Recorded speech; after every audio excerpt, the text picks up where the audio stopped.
Episode 80. Is there another woman in Dario's life? When Dario returned to the bedroom, Jade was already asleep. He couldn't help but shake his head and smile. He carefully walked up to her and covered her with a blanket. Then he went to his study room to take care of his business meeting.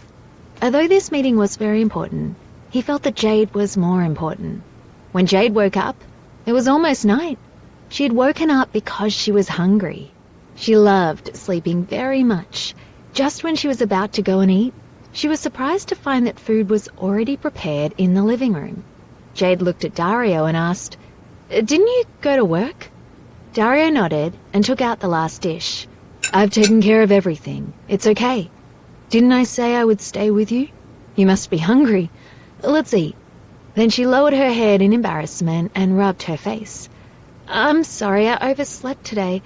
I didn't mean to trouble you to cook for me again. I'll definitely cook tomorrow." "It's fine. Hurry up and sit down." Dario helped her prepare her cutlery. Jade found that the dishes he cooked were not only delicious but also very healthy. The scent of the food made her very hungry. "Mr. Foster, you are a good husband." Jade looked at the dishes on the table and suddenly felt very happy. Dario paused for a moment and then narrowed his eyes. "You can call me by my name." There was a look of anticipation in his eyes. "Shouldn't I call you Mr. Foster?" Jade felt it was best to keep their relationship on a formal note. She had often called him Mr. Foster because it helped her keep calm and reminded her of the distance between them. She had thought about this very clearly. As soon as Dario found the person he really loved, she would leave his life. She didn't think of their current relationship as though they were a real couple. She knew her position very well. Dario's eyes suddenly became gloomy, and his tone became very cold. "Do you still miss him?" He felt distant because Jade had called him Mr. Foster. "Who?" Jade asked doubtfully. Dario looked at her for a long time before he said, "Your ex-boyfriend." "Mr. Foster, what are you thinking? I don't like him anymore." Jade was dumbfounded when she heard Dario mention Bruce, but she quickly became calm again. She had almost forgotten about Bruce. Once she realized that he was with her cousin, she had already given up on him. "Mr. Foster, are you jealous?" Jade teased him with a smile. Dario frowned and answered seriously, "Yes." There was a layer of strange emotion in his deep eyes. "What did you say?" Jade thought that she had misheard his words.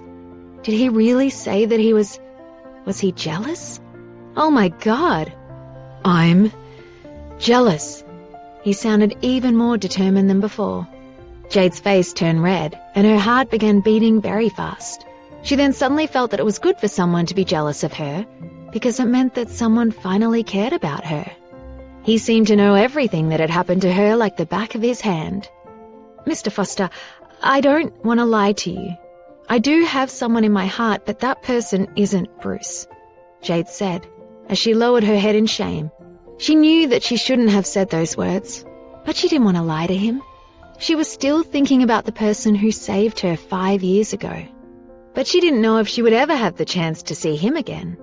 "I know." Jade originally thought that her words would make Dario very angry. She didn't expect him to laugh. However, he actually seemed very happy. Jade was very confused. Could it be that he thought she was talking about him? She always felt that he misunderstood her, but she was afraid that he would be sad and she didn't want to explain. After dinner, Jade still looked the same, confused. She took the initiative to wash the dishes.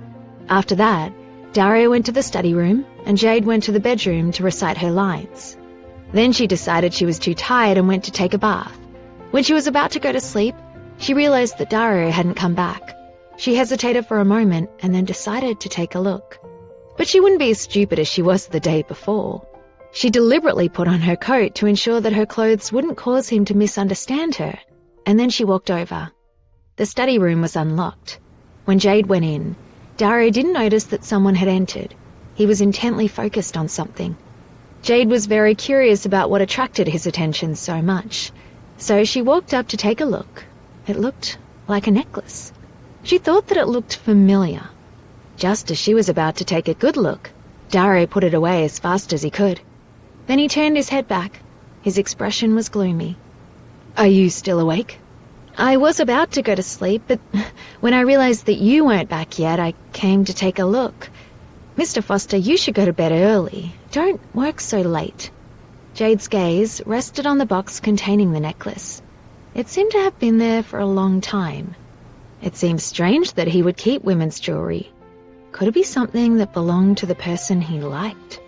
Jade immediately felt very unhappy. "Do you care about me very much?" Dario asked in a low voice as he looked into her eyes. "No, I just don't want you to be too tired." Jade didn't know how to answer. She felt that she should be concerned about him, but she didn't want to be so direct. "Are you unable to sleep without me?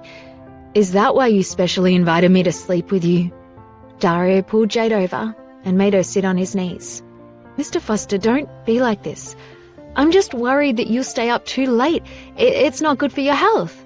Jade was a little flustered. She wanted to struggle free, but Dario was holding her too tight. The clothes she was wearing that day were already very conservative. "Then you came to see me because you care about me a lot." "No way." "You not only care about me, but also want me to kiss you, right?" Dario had an evil smile on his face. Jade thought of when she had closed her eyes and waited for him to kiss her earlier that day. Her face turned red, and she immediately reached out her hand and shyly covered her face. "No, I didn't." Dario forcefully pulled her hand away and kissed her hard. Because his kiss was so sudden, Jade didn't even have time to react. Just when she was about to open her mouth to catch her breath, Dario took the opportunity to stick his nimble tongue in. He began to kiss her hard. The kiss was even wilder than any before. He almost bit her lips. Jade cried out in pain and pushed him away because he was using too much force. She had a frown on her face. "Mr. Foster, you are using too much strength. It hurts." Jade covered her mouth and felt sad. It was the first time he had made her feel that much pain from kissing her. Didn't he say that he would be gentler next time? "Then tell me the truth. Do you really want it?" Dario said in a charming voice as he leaned close to her ear. She felt like she was about to fall in love.